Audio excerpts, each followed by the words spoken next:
का दबाव जो है वो बरकरार है और ये दबाव वसी बुनियाद है, और अगर ये दबाव इसी तरह कायम रहा तो तवक्को से ज़्यादा तवील मुद्दत में महंगाई की बुलंद तवक्कुआत पर मुंतज हो सकता है। तो MPC ने ज़ोर दिया कि महंगाई की तवक्कुआत पर काबू पाने और मुस्तकबिल में पायदार शरह नमू के लिए कीमतों के इस्तेहकाम के मकसद को हासिल करना बेहद ज़रूरी है। और इसके साथ साथ कमेटी ने ख़ास तौर पर 3 इकनॉमिक डेवलपमेंट्स जो है वो नोट किए हैं। एक तो ये कि दिसंबर और नवंबर पिछले जो 2 महीने थे उसमें महंगाई में कुछ एतदाल आया है, लेकिन उसके बावजूद जो कोर इन्फ्लेशन है पिछले 10 माह में वो अभी भी उसमें मुसलसल इजाफे का रुझान है। और हालिया जो हमने सर्वे किया है उसमें सार्फिन और कारोबारी तबके की महंगाई की तवक्कुआत में भी इजाफा हुआ है। दूसरी बात यह है कि बैरूनी शोबे के लिए हमारे जो नियर टर्म जो शॉर्ट टर्म जो चैलेंजेस हैं और जो करंट अकाउंट डेफिसिट है वो भी अभी बरकरार हैं, और उसमें जो है नई रकूम जो नए इनफ्लोज एक्सपेक्ट कर रहे थे उसमें थोड़ा सा डिले है, जिसकी वजह से हमारे रिज़र्व्स के ऊपर जो है वो मुसलसल इस वक्त प्रेशर है। और तीसरी बात जो कमेटी ने नोट की वो इंटरनेशनल जो डेवलपमेंट्स हैं बैन अवी लेवल पे, जो इकनॉमिक ग्रोथ की रिसेंट फोरकास्ट जो है वो उनको डाउनग्रेड किया गया IMF की तरफ से भी, वर्ल्ड बैंक की तरफ से और दूसरे इंटरनेशनल जो हमारे मल्टीलैटरल्स हैं उनकी तरफ से, और उसमें अभी गैर यकीनी की सूरत हाल बैन अवी मार्केट में वो बरकरार है, और उसके असरात जो है वो हमारी मार्केट के ऊपर भी डायरेक्टली या इनडायरेक्टली पड़ते हैं। मिसाल के तौर पे हमारी एक्सपोर्ट्स जो हैं उनके ऊपर जो है वो उसका इम्पैक्ट आता है, और इसके अलावा हमारे जो रेमिटेंसेस हैं उनके ऊपर भी इम्पैक्ट आता है। ख़ासकर जो हमारे रेमिटेंसेस वाले कॉरिडोर हैं जहाँ से हमें रेमिटेंसेस आती हैं उनमें अगर ज़्यादा महंगाई होती है तो हमारे वर्कर्स जो हैं उनकी कास्ट ऑफ लिविंग वहाँ पे बढ़ती है, और उसके नतीजे में हमारी रेमिटेंसेस के ऊपर भी इम्पैक्ट आता है। तो इन तीन मेजर जो बड़ी जो वजूहात थी इसको कमेटी ने ख़ास तौर पर नोट किया। उसके बाद तफसील के साथ कमेटी ने जो बैरूनी शोबा की हमारी कारकर्दगी है और जो रियल सेक्टर जो हकीकी हमारी शोबा है रियल सेक्टर का, उसकी डेवलपमेंट्स को भी नोट किया, और इसके अलावा जो हमारी जो एक्सटर्नल साइड की चीज़ें हैं और फिस्कल साइड की चीज़ें हैं उनको भी काफ़ी गौर से उसका एनालिसिस किया, और उसके बाद ये फ़ैसला किया। जो हमारी रियल साइड की ग्रोथ है उसमें हमने जो पहले GDP ग्रोथ का जो फोरकास्ट दी हुई है स्टेट बैंक ने लास्ट मॉनेटरी पॉलिसी कमेटी में वो 2% थी, और उसमें अभी जो हमने जो उस कमेटी नवंबर की मीटिंग के बाद अब तक का जो रिव्यू किया है सो उसमें हमारी जो इस वक्त एक्सपेक्टेशन ये है कि इसमें थोड़ा रिस्क्स हैं और थोड़ा इसमें डाउनवर्ड प्रेशर आ सकता है, जैसे कि अब रिसेंट जो चीज़ें डेवलप हो रही हैं तो उसकी वजह से, और ख़ासकर जो हमारे एक्सटर्नल साइड के इश्यूज़ हैं, हमारी इंपोर्ट्स के ऊपर इम्पैक्ट आ रहा है, और हमारी जो बिज़नेस कम्युनिटी है उसके ऊपर जो इस वक्त जो असर आ रहे हैं तो उसका हमारी ग्रोथ के ऊपर कुछ भी फ़र्क पड़ेगा। और उसके साथ साथ जो लार्ज स्केल मैन्युफैक्चरिंग है उसमें कुछ इस वक्त कंट्रैक्शन हुई है, तो वो भी आपने देखा कि पिछले महीने नवंबर के महीने में 5.5% की कंट्रैक्शन थी, और ओवरऑल जो लार्ज स्केल मैन्युफैक्चरिंग है उसकी जो काफ़ी उसमें इश्यूज़ जो है वो चल रहे हैं। फिर एक्सटर्नल साइड में जो हमारा शुरू में जो ख्याल था कि 10 बिलियन का इस साल का करंट अकाउंट डेफिसिट होगा, तो उसमें अभी तक हमारी जो एक्चुअल परफॉर्मेंस रही है पहले 6 माह के दौरान तो वो काफ़ी बेहतर है, क्योंकि हमने जो इंपोर्ट साइड के ऊपर काफ़ी कॉन्ट्रैक्शन की है, और इसके साथ साथ जो है वो गो के एक्सपोर्ट्स और रेमिटेंसेस में स्लो डाउन है, लेकिन इस स्लो डाउन के बावजूद हमारा जो करंट अकाउंट डेफिसिट है पहले 6 माह के दौरान जुलाई से दिसंबर 2022 तक वो 3.7 बिलियन है। 3.7 बिलियन डॉलर का मतलब ये हुआ कि हम जो है अभी तक अपने टारगेट से बिल्कुल उसके मुताबिक चल रहे हैं, और बल्कि हमारा अब ये ख्याल है कि जो 10 बिलियन का हमारा टारगेट था कि हम ये अचीव करेंगे करंट अकाउंट डेफिसिट का, उसमें मज़ीद जो है वो बेहतरी आएगी। और ये साल जो है वो ज़्यादा इम्कान ये है कि हम 9 बिलियन से नीचे का करंट अकाउंट डेफिसिट जो है वो अचीव कर पाएंगे। तो ये एक अच्छी डेवलपमेंट है जिसके नतीजे में हमारी एक्सटर्नल फाइनेंसिंग रिक्वायरमेंट्स जो हैं वो कुछ कम होंगी। लेकिन साथ साथ जो है वो हमारे लोन्स की रीपेमेंट्स जो हैं जो हमारे गैर मुल्की कर्ज़े हैं उनकी लोन रीपेमेंट्स हमने काफ़ी सारी पहले ही कर ली हैं और कुछ अभी बाकी रहती हैं। तो इसकी जो हमने जो रीपेमेंट्स की हैं उसकी वजह से करंट अकाउंट डेफिसिट तो एक तो हमारा है ही, लेकिन उसके साथ साथ हमारे रीपेमेंट की वजह से रिज़र्व्स के ऊपर जो है वो उसका काफ़ी इम्पेक्ट आया है और हमारे रिज़र्व्स जो है वो कुछ उसमें कमी आई है रिसेंट मंथ्स के अंदर। फिर इसके अलावा हमने जो ज़री और महंगाई का मंजर है उसको कमेटी ने बहुत गौर से रिव्यू किया है और एक्सटर्नल सेक्टर की डेवलपमेंट्स को और जो हमारी जो जीडीपी ग्रोथ है उसके तनाज़र में उसको देखा है। और कमेटी का ये ख्याल था कि इस वक्त हमें जो महंगाई के लिए जो इस वक्त एक्सपेक्टेशंस हैं उनको एंकर करने के लिए 1% का इजाफा जो है वो नागज़ीर है और इसलिए कमेटी ने ये 16% से बढ़ाकर इसको 17% कर दिया है। तो ये एक हाई लेवल का ओवरव्यू है जो आज की हमारी मॉनेटरी पॉलिसी कमेटी की मीटिंग थी। अब इसके बाद मैं चाहूँगा कि हम कोई क्वेश्चंस ले लें, अगर आपकी तरफ से कोई सवाल हैं तो काइंडली एक क्वेश्चन एक एक करके पूछिएगा ताकि सबको मौका मिल सके। ख़ातिन सवालात की तरतीब कुछ इस तरह से होगी कि काइंडली एक वक्त में एक साहब से गुजारिश ही होगी कि एक ही सवाल कीजिए। हमारे पास अगर वक्त हुआ तो हम यकीनन आपको दोबारा मौका देंगे। कोशिश हम ये करेंगे कि 4 से 5 सवालात एक साथ ले लें, उनको गवर्नर साहब के लिए उनको आंसर करने का मौका दें। तो काइंडली आप अपना नाम, अपनी ऑर्गेनाइजेशन और अपना सवाल कीजिएगा। राजा कामरान साहब। जी जी जी जी गवर्नर साहब, Raja Kamran, I am representing the new TV here I am. Governor साहब, क्वेश्चन ये है कि जो साबिका गवर्नर थे उन्होंने ऐलान किया था कि पाकिस्तान में जो रुपए की शरह मुबादला है उसको मार्केट बेस कर दिया है, मगर अभी हम देख रहे हैं कि इस वक्त जो पाकिस्तान में तरसीलात ज़र कम हो रही हैं उसके बारे में यही कहा जा रहा है कि क्योंकि पाकिस्तान में इस वक्त जो इंटरबैंक रेट है वो जो है आर्टिफिशियली मैनेज हुआ है, जिसकी वजह से मार्केट में इस वक्त 3 किस्म के रेट चल रहे हैं। एक इंटरबैंक है, एक ओपन मार्केट है और तीसरा ब्लैक मार्केट का रेट है।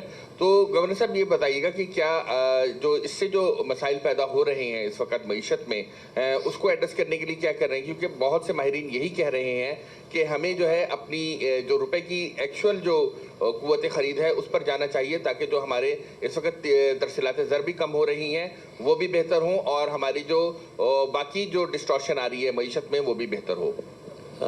काशिफ मुनीर साहब पब्लिक न्यूज़ से, फिर काशिफ साहब एक्सप्रेस से। जी अच्छा, आपसे जब लास्ट टाइम फेडरेशन की मुलाकात हुई तो आपने बताया था कि आज आप 23 तारीख को उन बैंकों के नाम लेंगे जो जिन्होंने आपने कोई इंक्वायरी रिपोर्ट मुकम्मल कर ली है और उन बैंकों के नाम लेंगे जो डॉलर्स मैनिपुलेशन में शामिल थे। एक तो उनके अगर आप नाम ले दिए और उनके खिलाफ क्या कार्रवाई करने जा रहे हैं ये बता दीजिए। साथ में आपने बताया कि नए इनफ्लोज जो हैं वो डिले हैं, तो कितना डिले है नए इनफ्लोज में और आप कब तक एक्सपेक्ट कर रहे हैं कि नए इनफ्लोज आ जाएंगे? जी काशिफ साहब एक्सप्रेस से काइंडली।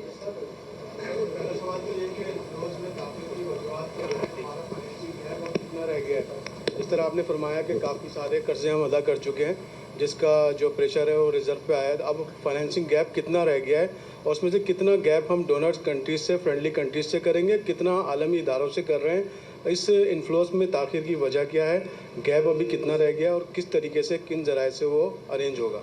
थैंक यू काशिफ साहब। कामरान चौहान साहब अब तक से काइंडली। जी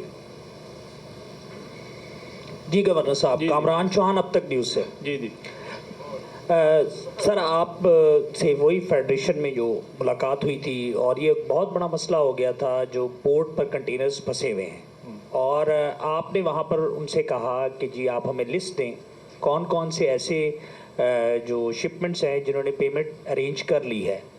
तो क्या वो आप बैंकों से डाटा नहीं ले सकते थे? एक दूसरा ये कि अब तक आपने कितना सॉर्ट आउट कर लिया इस मैटर को, कितने कंटेनर्स की एलसी खुल रही हैं, उनका मसला हल हो रहा है, तो ये ज़रा फिगर्स हमें दे दें। हमजा गिलानी साहब, न्यूज़ 1 से। गवर्नर साहब, ये काइंडली बता दें कि हमारे मुल्क में गोल्ड के रिजर्व्स कितने हैं, फॉरेक्स रिजर्व्स के अलावा गोल्ड में रिजर्व्स हमारे कितने हैं। सेकंड वन ये बता दें कि आपने फेडरेशन चैम्बर ऑफ कॉमर्स में कहा था कि हम अपने रिजर्व्स को देखते हुए एलसीज के मसाइल को हल करेंगे, तो हमारे पास रिजर्व जो है वो तो इंतहाई कम है, तो एलसीज के जो मसाइल हैं वो तो हल नहीं हो पाएंगे, क्योंकि जो हमारे रिजर्व्स हैं उसमें $3 अरब तो सऊदी अरब के हैं जो हम इस्तेमाल नहीं कर सकते। तो काइंडली इस हवाले से थोड़ा बता दीजिएगा।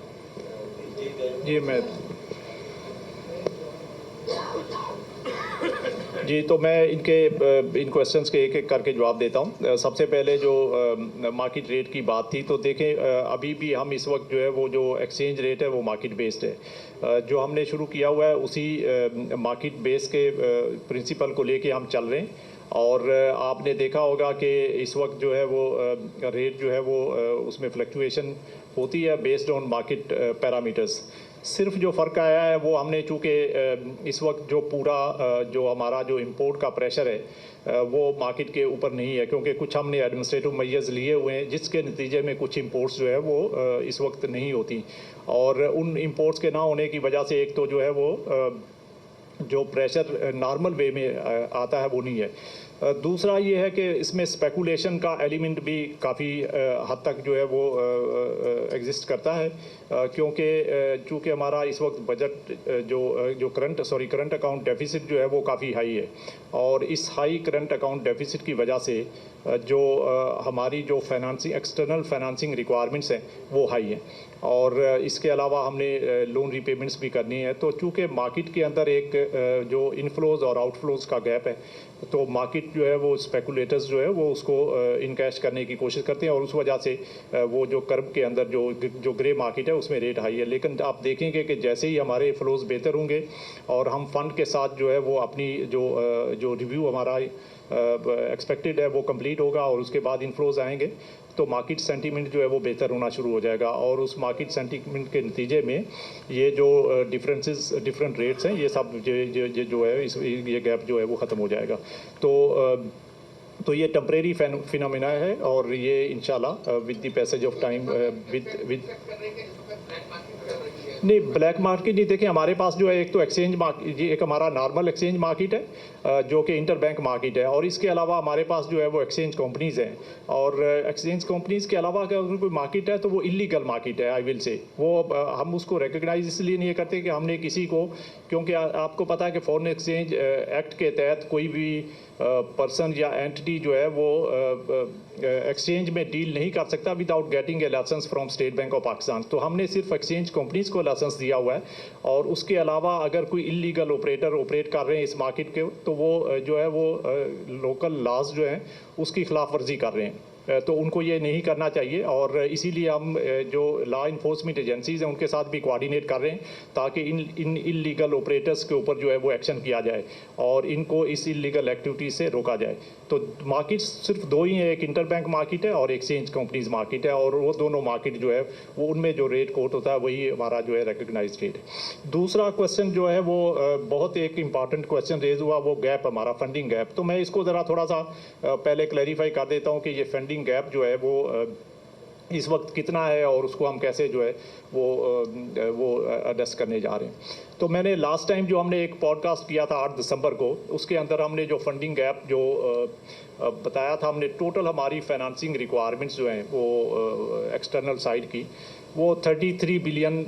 मैंने कहा था कि जब हमने स्टार्ट किया था ये ईयर फिजिकल ईयर 2023 तो टोटल रिक्वायरमेंट्स 33 बिलियन की थी, जिसमें 10 बिलियन का करंट अकाउंट डेफिसिट था और 23 बिलियन का जो है वो हमारे प्रिंसिपल लोन रीपेबल थे, जो कि हमने गैर मुल्की कर्जे वापस करने हैं। तो इस 23 बिलियन के अंदर जो है वो मल्टीलैटरल भी थे, बाईलैटरल भी थे, कमर्शियल लोन भी थे, उसमें हमारा 1 बिलियन का जो स्कूक की हमने रीपेमेंट करनी थी वो सब शामिल थे। तो अभी तक मैं बता देता हूँ कि कितने पे कर लिए हैं और क्या बाकी रहता है, ताकि इसमें काफ़ी क्लैरिटी आ जाए। इसमें मुख्तलिफ औकात के अंदर और मुख्तलिफ चैनल्स के ऊपर और मुख्तलिफ प्रिंट और इलेक्ट्रॉनिक मीडिया के ऊपर बहुत सारे नंबर्स जो है वो कोट होते रहते हैं। तो मैं चाहता हूँ कि इस इंप्रेशन को अब आज डिस्पेल कर दिया जाए और एक्चुअल पोजीशन जो है वो आपके सामने रख दी जाए, ताकि आप एक प्रॉपर एनालिसिस कर सकें। सो ये पहले मैं 23 बिलियन जो है वो करंट अकाउंट की मैंने पहले बात कर दी कि करंट अकाउंट 10 बिलियन की बजाय अब थोड़ा सा कम हो जाएगा और ये शायद 10 बिलियन की बजाय 9 बिलियन तक रहेगा। और जो प्रिंसिपल रीपेबल है 23 बिलियन यूएस डॉलर, उसमें से ऑलरेडी हमने 15 बिलियन जो है वो रीपे कर दिया। हमने बहुत बड़े बड़े लोन रीपे किए हैं अभी तक पहले 7 माह के अंदर, जुलाई से लेके जनवरी तक। तो 15 बिलियन जो हमारा ऑलरेडी जो है वो सेटल हो चुका है, जिसमें से 9 बिलियन हमने रीपे किया है और 6 बिलियन जो है वो रोल ओवर हुआ है।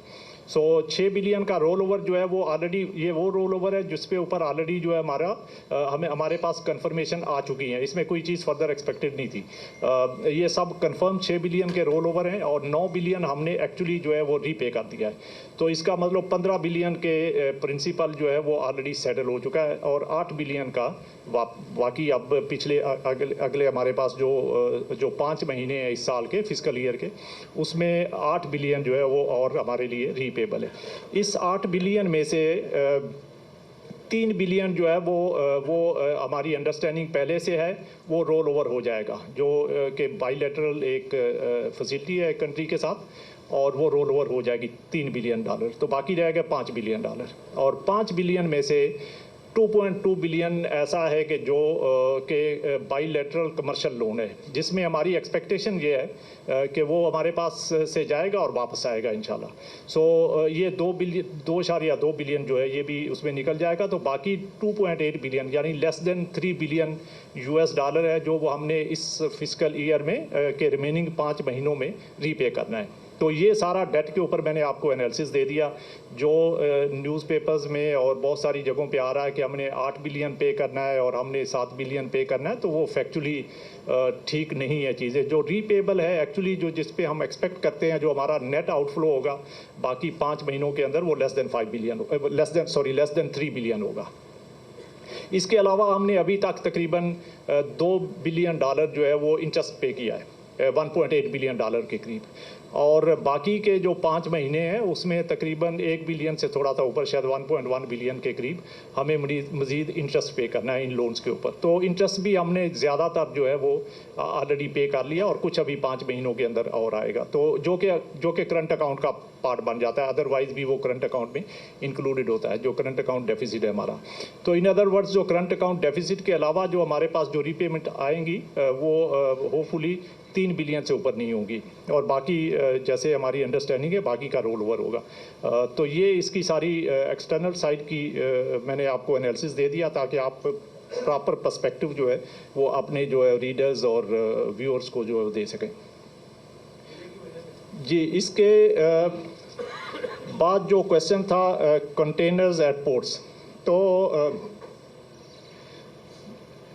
कंटेनर्स के ऊपर हमने 2 एक्शन जो है वो, जब हमने एफपीसीसीआई और दूसरे चैम्बर्स से और बहुत सारे और हमारे जो बिज़नेस कम्युनिटी की एसोसिएशन है उनसे बहुत सारों के साथ हमने मीटिंग्स रिसेंट पिछले 1-2 हफ्तों के दौरान की हैं और उनकी सजेशंस हमने ली हैं। ये एक मसला जो बहुत बड़ा मसला था वो ये था कि जो पोर्ट्स के ऊपर जो है वो कंटेनर स्टक हुए हैं। तो पहले तो हमें ये देखना है कि ये स्टक क्यों हुए। इसकी रीज़न ये है कि चूँकि हमने कुछ जो इंपोर्ट्स थी उसको स्टेट बैंक की क्लियरेंस के साथ मशरूत किया हुआ था, और होना ये चाहिए था कि कोई भी इंपोर्ट करने से पहले उनमें जो चैप्टर 84, 85 और 87 की इंपोर्ट्स थी उस पर स्टेट बैंक से जो है वो प्रायर क्लियरेंस बैंकों के थ्रू ले ली जाती। लेकिन कुछ केसेस के अंदर शायद वो बैंकों से, कुछ पे तो बैंकों से उन्होंने कंसल्ट करके बैंकों से इंडोर्समेंट लेके इंपोर्ट्स किए हैं, कुछ में उन्होंने बगैर जो है वो बैंक की कंसेंट के भी इंपोर्ट्स कर लिए। तो अब ये एक इशू काफ़ी बड़ा इशू था, चूँकि जो कंटेनर्स वहाँ स्टक अप हुए हैं और वहाँ पे अगर लॉसेस हो रहे हैं तो ये बिज़नेस कम्युनिटी का एक बड़ा प्रॉब्लम था, जो कि जिस एसोसिएशन के साथ भी हमने बात की है तो वहाँ पे ये इशू जो है वो सामने आया है। तो हमने इसको रिजॉल्व करने के लिए जैसा कि उस वक्त भी मैंने अनाउंस किया था कि हमने FPCCI और जो कराची चैम्बर है और कुछ दूसरे एसोसिएशन, इवन एप्टमा भी उसमें शामिल थी, उनसे हमने रिक्वेस्ट की कि आप हमें इन शिपमेंट्स की डिटेल दें कि ये कौन सी शिपमेंट है, कितने अमाउंट की इसमें पेमेंट कितनी इन्वॉल्व है, इसके अलावा ये इसकी नेचर क्या है इंपोर्ट की, ताकि हम एक अपने एंड पे एनालिसिस कर लें और उसकी लाइट में फिर हम इसका इम्पैक्ट असेसमेंट करने के बाद ग्रेजुअली इसको जो है इसकी जो है रीपेमेंट जो है वो पेमेंट्स अलाउ करें ताकि ये क्लियरेंस होनी शुरू हो जाए। इसके साथ हमारे पास एक सजेशन जो है वो हर जगह से आई थी कि कुछ जो हमारे बिजनेस कम्युनिटी के मेंबर्स हैं उनके पास एक्सटर्नल फंडिंग की अरेंजमेंट है, उनके पास अपने फंड्स वहाँ पे रखे हुए हैं या उनके जो सप्लायर्स हैं वो उनको डेफर्ड पेमेंट पे माल जो है वो क्लियर करने की इजाज़त दे सकते हैं अगर हम उसको अलाउ करें तो हमने अगेन बैंकों के साथ कंसल्टेशन के बाद अपनी इंटरनल डिस्कशन और असेसमेंट के बाद और कुछ हमने इंडस्ट्री जो लीडर्स हैं उनके साथ कंसल्टेशन के बाद ये आज एक डिसीजन लिया है और इसका अगर आपने देखा होगा तो ऑलरेडी हमने प्रेस रिलीज़ भी इस पर कर दी है कि ये सारे जो स्टॉक कंटेनर्स हैं इनको क्लियर किया जा सकता है अगर तो किसी इंपोर्टर के पास अपने फंडिंग अरेंजमेंट है तो वो वहाँ से उसको पेमेंट उसकी कर दें और वहाँ से वो क्लियर कर लें, या फिर अगर वो अपने सप्लायर से डेफर्ड LC का अरेंजमेंट कर सकते हैं, उसकी पेमेंट को डेफरल कर सकते हैं, तो मिनिमम 180 डेज़ या उससे ज़्यादा का अगर वो टाइम ले लेते हैं पेमेंट के लिए तो भी उस केस में हमने बैंक्स को इंस्ट्रक्शंस दी हैं कि वो उन जो इंपोर्ट्स हैं उसकी क्लियरेंस दे दें ताकि जो बिज़नेस कम्युनिटी है उनको फैसिलिटेट किया जा सकते। ये दो तो एक्शंस आज हमने लिए हैं और हमारा ख्याल ये है कि इसके नतीजे में बहुत सारे ये स्टॉक कंटेनर्स जो हैं वो क्लियर हो जाएंगे।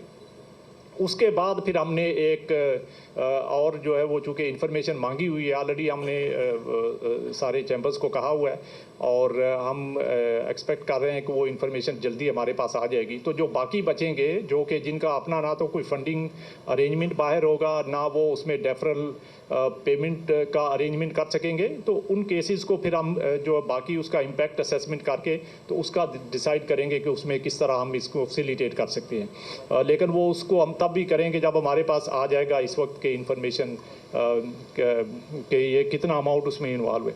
जहाँ तक ये सवाल था एक रिलेटेड कि हमने ये इन्फॉर्मेशन तो बैंकों के पास भी अवेलेबल हो सकती है तो हम फिर इन चैम्बर से क्यों मांग रहे हैं, तो इसका जवाब ये है कि बिल्कुल बैंकों के पास इंफॉर्मेशन होती है लेकिन बैंकों के पास वो इंफॉर्मेशन होगी जो कि बैंकों ने अलाउ किया होगा कि उन्होंने कहा हो कि ये इंपोर्ट आप कर लें, तो उस केस के अंदर तो बैंकों के पास इंफॉर्मेशन होगी। लेकिन अगर किसी ने बैंक को इन्फॉर्म किए बगैर ही इंपोर्ट कर लिए तो उसकी बैंक के पास इंफॉर्मेशन कहाँ से आएगी। तो ये इसलिए हम चाहते हैं और फिर वो हमारे पास आ जाएंगे कि ये हमारा तो बैंक ने नाम या हमारी शिपमेंट जो है रिपोर्ट ही नहीं की, तो वो एक दूसरा इशू वो खड़ा हो जाएगा। तो इसलिए हम चाहते हैं कि वन गो में इस इशू को एड्रेस करें और ये इन्फॉर्मेशन हमारे पास जो इम्पोर्टर्स हैं उनकी के पास से थ्रू चैम्बर्स जो अगर आ जाएगी तो वो ज़्यादा रियलिस्टिक होगी। लेकिन इसके साथ साथ हम बैंकों से भी कोऑर्डिनेट कर रहे हैं इसके ऊपर, लेकिन वो बैंकों से जो इन्फॉर्मेशन आएगी वो शायद कंप्लीट इन्फॉर्मेशन नहीं होगी, वो पार्शियल इन्फॉर्मेशन होगी और ये प्रॉब्लम फिर भी एग्जिस्ट करेगा। तो इसलिए हम चाहते हैं कि ये एक दफ़ा कंप्लीट इन्फॉर्मेशन आ जाए हमारे पास और उसको हम देख के तो फिर कोई इसमें डिसाइड कर दें। लेकिन अल्टीमेटली हमारा ऑब्जेक्टिव यही है कि हम इस मसले के ऊपर जो है वो बिज़नेस कम्युनिटी को फैसिलिटेट करेंगे। मेरा ख्याल है सवालात का एक आखिरी राउंड ले लेते हैं। जी मैं अभी आ रहा हूँ एक सेकंड। इसके अलावा जो गोल्ड रिजर्व की बात थी तो देखें गोल्ड रिजर्व जो है वो हमारे पास बिल्कुल है, लेकिन वो हमारे जो पब्लिश रिजर्व करते हैं उसमें शामिल नहीं होते और ना ही वो फॉर सेल हैं फॉर द टाइम बिंग, तो इसलिए हम उनको अपने रिजर्व्स के अंदर शामिल नहीं करते। लास्ट जो क्वेश्चन था वो इंक्वायरी वाला, तो इंक्वायरी बिल्कुल हमने कंप्लीट कर ली है। जैसा कि हमने पहले भी बताया था कि उसमें हमने 13 बैंक्स की जो है वो इंस्पेक्शन भी की है और उन 13 बैंक्स में जो जो इश्यूज थे वो हमने भी आइडेंटिफाई किए हैं। उसके जो अंडरलाइंग जो फैक्टर्स थे उसको भी हमने केयरफुली जो है वो ऑन साइट इंस्पेक्शन के थ्रू इन्वेस्टिगेट किया। वो सारा प्रोसेस अब हम कंप्लीट कर चुके हैं।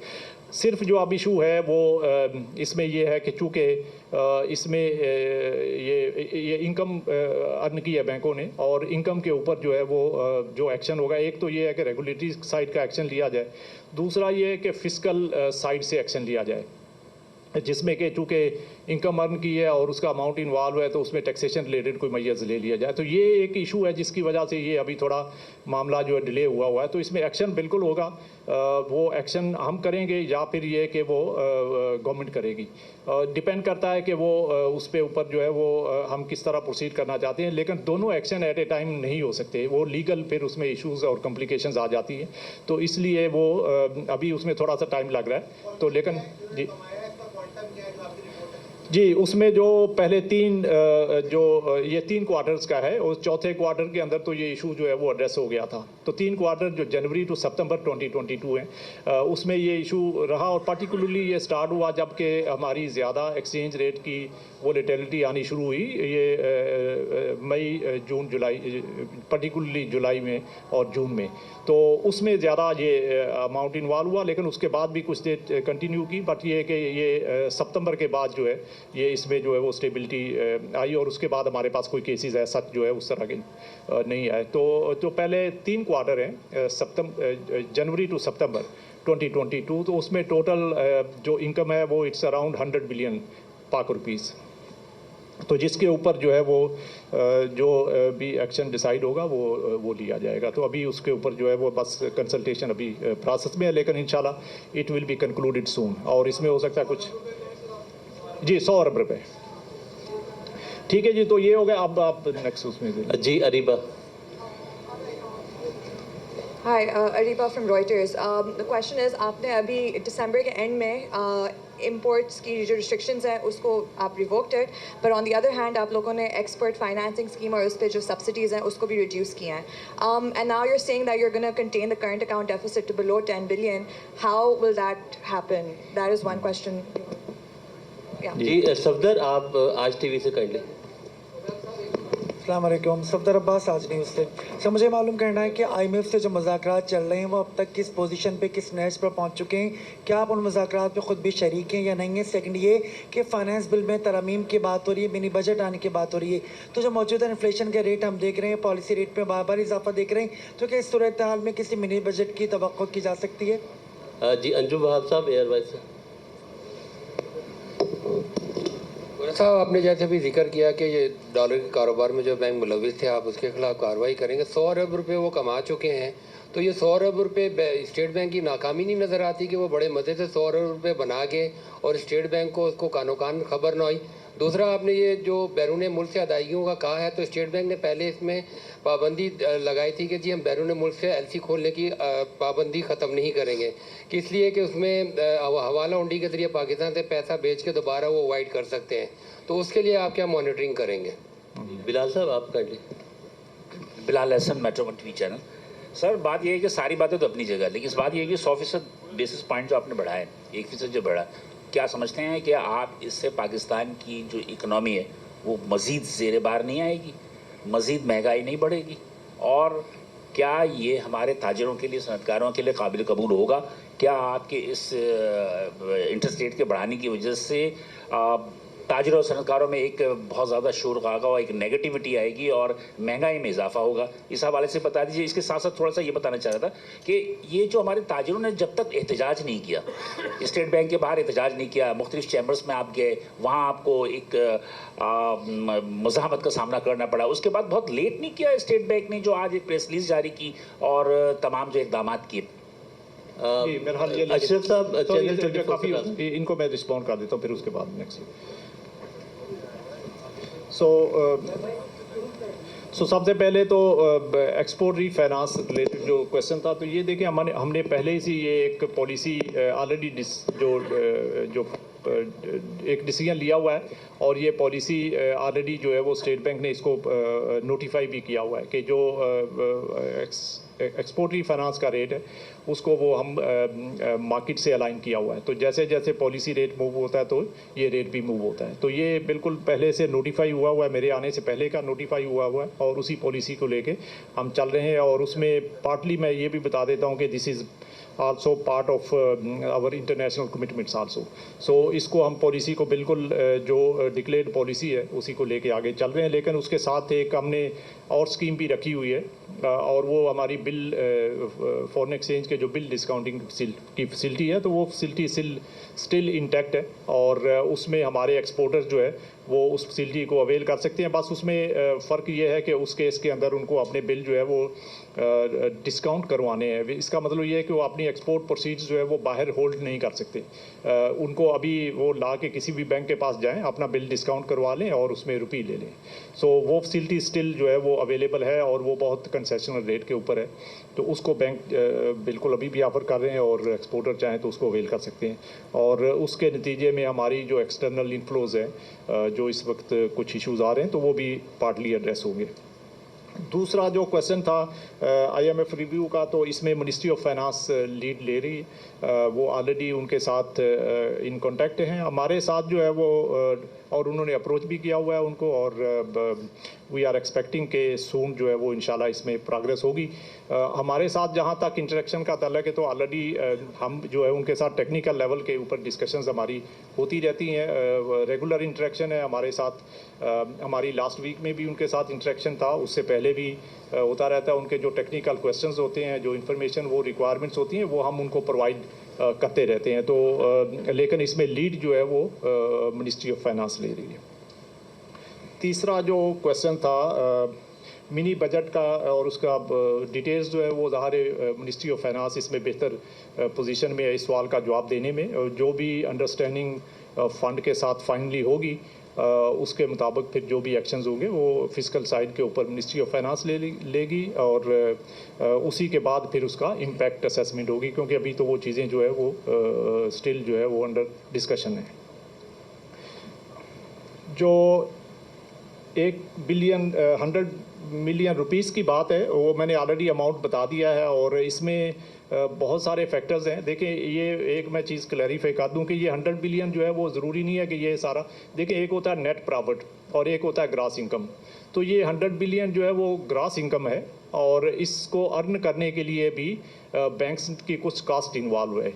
तो वो हमने एडजस्ट उसको नहीं किया हुआ इसलिए कि उसकी बैंक के पास ऐसा उस तरह सेग्रीगेशन नहीं थी। फॉर इंस्टेंस अगर किसी बैंक ने उसको कोई स्वैप किया है या और उसमें कोई वो हेजिंग फैसिलिटी प्रोवाइड की है या कोई और इस तरह की फॉरेन एक्सचेंज रिलेटेड ट्रांजैक्शन की है, तो उसके लिए अंडरलाइंग जो फंड्स हैं उसको मोबिलाइज करने के लिए उनको कुछ कास्ट भी पे करनी पड़ती है।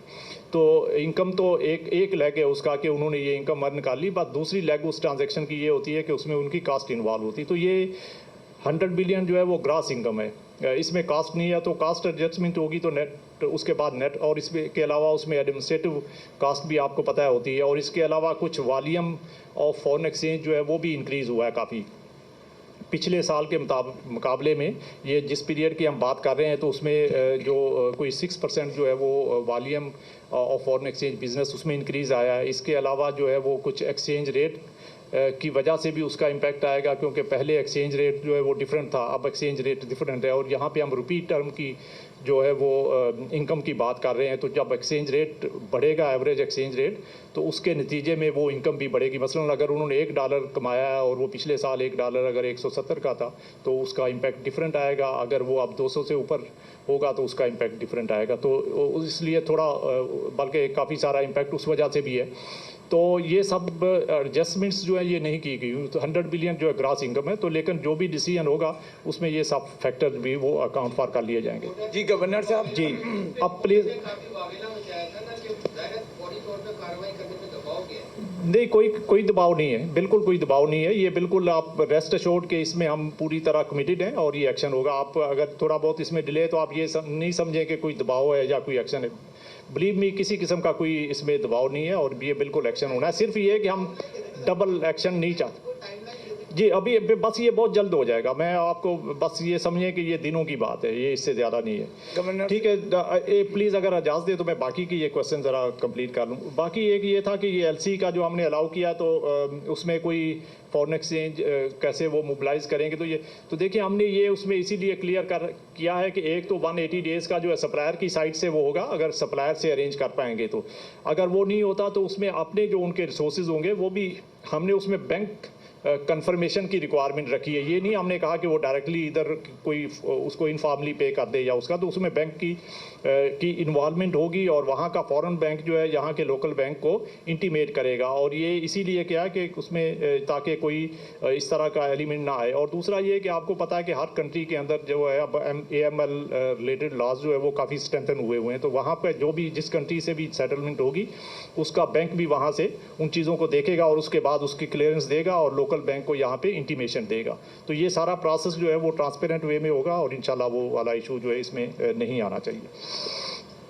लास्टली जो है वो जो था कि 1% इंक्रीज़ करेगा कास्ट, तो बिल्कुल उसका इम्पैक्ट तो आएगा, लेकिन कुछ चीज़ें जो है वो अनफॉर्चुनेटली ना चाहते हुए भी वो आपको करनी पड़ती हैं, क्योंकि डिमांड उसकी इसकी जो हमारी जो रिक्वायरमेंट है इस तरह की है कि अगर हम इसको अभी इस स्टेज के ऊपर एक्शन नहीं लेते तो आगे चल के ये अगर इन्फ्लेशन ज़्यादा प्रोलॉन्ग्ड होता है और उसमें इन्फ्लेशन एक्सपेक्टेशंस जो है वो ज़्यादा वो इस तरह एंकर कर जाती हैं कि कंटिन्यूस एक्सपेक्टेशन रहती है, तो फिर उसमें इसकी कास्ट जो इमीडिएट जो शॉर्ट टर्म कास्ट है उसके मुकाबले में लॉन्ग टर्म कास्ट जो है वो ज़्यादा होगी और ग्रोथ के ऊपर जो इम्पैक्ट उस लॉन्ग टर्म इन्फ्लेशन का आएगा वो इस शॉर्ट टर्म से शायद उसका जो है वो हमारे लिए ज़्यादा उसके नेगेटिव असरात मुरतब होंगे। तो इसलिए इस स्टेज के ऊपर हम ये एक्शन अगर ले लेते हैं और उसके नतीजे में हम ये इन्फ्लेशन एक्सपेक्टेशंस को जो है वो उसके अंदर जो है वो एड्रेस कर लेते हैं तो होपफुली ये आगे चल के हमारे प्रॉब्लम्स को कम करेगा, बढ़ाएगा नहीं। जी तो इसके बाद अब नेक्स्ट प्लीज सर। जी अजीम साहब कैपिटल टिप्स से करंगे।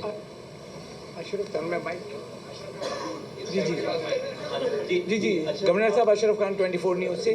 सर पाकिस्तान के पास कमाई के 3 जरिए हैं, FDI है, एक्सपोर्ट है और आपकी रेमिटेंसेस है। एक्सपोर्ट और रेमिटेंसेस जो गिर रही हैं जैसे बुनियादी कसाद बाजारी बोली, लेकिन जो डिफरेंस है मार्केट का, ओपन मार्केट का और इंटर बैंक का, कोई भी अगर फ़र्क कराएगा कोई कैश नहीं कराया। जैसे पाकिस्तान बिजनेस काउंसिल ने ट्वीट भी किया था कि $2.5 अरब जो एक्सपोर्ट के IT एक्सपोर्ट वो पाकिस्तान नहीं आए। इसी तरीके से रेमिटेंसेस भी देखें तो आपकी 20% यानी 19% गिरी है, तो उसका भी इम्पैक्ट ये है कि कोई वहाँ से डॉलर जो है बैंकिंग चैनल से नहीं भेज रहा है, उसको नुकसान हो रहा है। तो इसके लिए कोई प्लान हो रहा है कि रेमिटेंसेस जो भेजते हैं बैरून मुल्क मुकीम पाकिस्तानी, तो उनके लिए कोई सपोर्ट के लिए कोई उनको रेट, कोई एक्सचेंज रेट में कोई फ़र्क देने के लिए ओपन एक्सचेंज के लिए कुछ देंगे? जी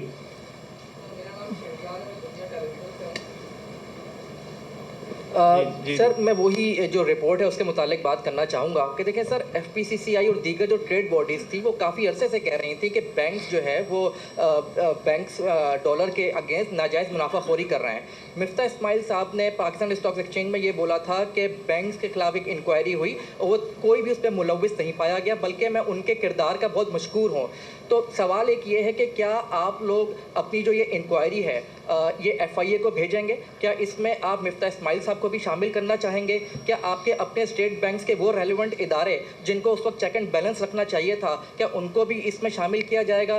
क्या इसमें ये एंगल भी देखा जाएगा, क्योंकि अभी आपने बहुत पोलाइटली ये बोल दिया कि $100 अरब ग्रॉस इनकम है, हो सकता है वो एंड तक पहुँचे और सिर्फ $1 अरब रुपये ही रह जाए। तो क्या ये सवाल नहीं उठता कि जो बैंकों ने पूरी मईशत को, मुल्क को, ट्रेडर्स को इन्फ्लेशन की सूरत में पूरी इकॉनमी को एक नुकसान पहुंचाया, तो क्या उस पर कोई सिर्फ ये एक एक्शन लिया जाएगा कि उनके सारे एडमिनिस्ट्रेटिव ऑपरेशनल कॉस्ट काट के एंड में उनको एक छोटी सी रकम जो है वो उनको थमा दी जाए कि ये आप मुल्क के हवाले कर दीजिए? शुक्रिया।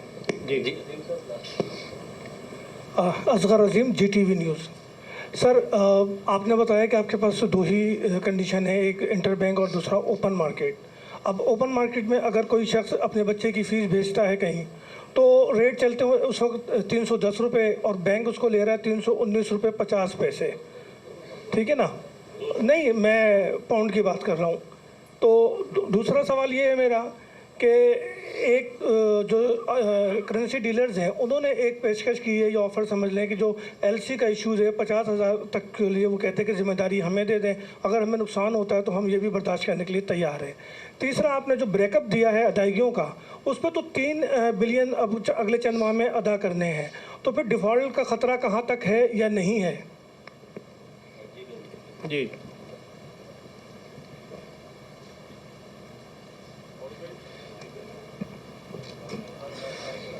जी, सबसे पहले एक्सपोर्ट्स की बात है।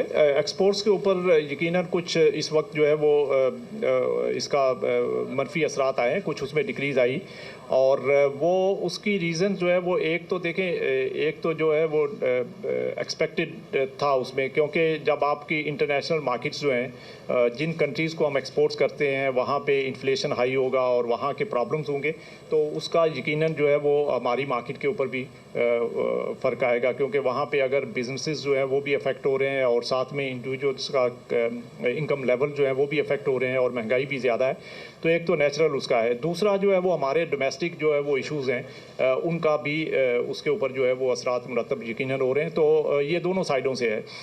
हमने जो इसके ऊपर जो अपने साइड की चीज़ें हैं वो ज़ाहिर है कि हम उसके ऊपर कर रहे हैं। हमने अभी आपने देखा होगा कि जो इंपोर्ट्स के लिए हमने एक्सपोर्टर्स की प्रायोरिटी जो है वो बहुत ऊपर रखी है, ताकि एक्सपोर्टर्स जो है वो अपना जो रॉ मटेरियल है और दूसरी रिक्वायरमेंट्स जो हैं वो इंपोर्ट की वो मीट करें, और उसके नतीजे में वो अपने एक्सपोर्ट प्रोडक्ट्स जो है वो प्रोड्यूस कर सकें और एक्सपोर्ट कर सकें, तो उनको हम फैसिलिटेट कर सकें। मैं ये भी बता दूं कि इस सिलसिले में हमने रिसेंटली जो है वो एक्सपोर्टर्स को जो पहले हमने दिया हुआ था कि 10% जो है वो उनका एक्सपोर्ट प्रोसीड्स जो है वो अपने स्पेशल फॉरेन करेंसी अकाउंट में रख सकते हैं, तो पहले उनके जो हमने जो यूजेस डिफ़ाइन किए हुए थे वो सिर्फ ये था कि वो अपने बाहर एग्जीबिशन कर सकते हैं, अपनी और कोई मार्केटिंग रिलेटेड जो एक्सपेंसेस हैं वो कर सकते हैं, तो जिसकी वजह से काफ़ी सारे फंड्स उनके स्पेशल फॉरेन करेंसी अकाउंट्स में अवेलेबल थे, जो कि यूज़ वो नहीं कर रहे थे। तो अभी रिसेंटली हमने उनको ये अलाउ कर दिया